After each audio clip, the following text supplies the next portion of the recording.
نعرہ رضا کا لگتا ہے دنیا میں اس لیے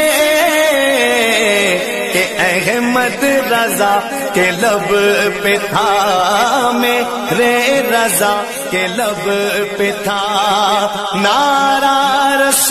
محترم مستقیم قادری رضوی صاحب، وعلیکم السلام ورحمۃ اللہ وبرکاتہ، بریلی شریف۔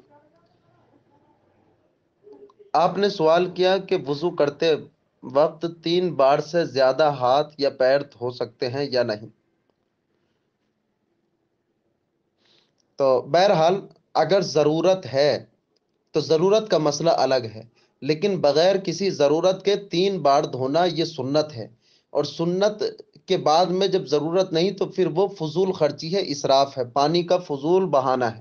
کہ سرکار علیہ الصلوۃ والسلام نے وضو کر کے دکھایا، ایک بار اپنے اعضاء کو دھوئے اور ارشاد فرمایا کہ یہ وضو کافی ہے۔ کافی کا معنی یہ کہ فرض ادا ہو جائے گا، اس سے نماز ہو جائے گی۔ پھر 2 بار کر کے دکھایا، پھر فرمایا یہ بھی ٹھیک۔ پھر 3 بار کر کے دکھایا، فرمایا یہ ہمارا وضو ہے، یعنی انبیاء کا وضو ہے۔ تو 3 بار دھونا اعضاء کو یہ انبیاء کرام کا سنت کریمہ ہے، میرے آقا علیہ الصلوۃ والسلام کی سنت ہے۔ اور پھر اس سے زیادہ جو فضول وہ کرے گا، اس سے زیادہ اعضاء کو دھوئے گا، ظاہر سی بات ہے وہ فضول ہے، اسراف ہے۔ 3 بار میں تشفی بخش انسان کے اعضاء دھل جاتے ہیں۔ واللہ تعالی اعلم۔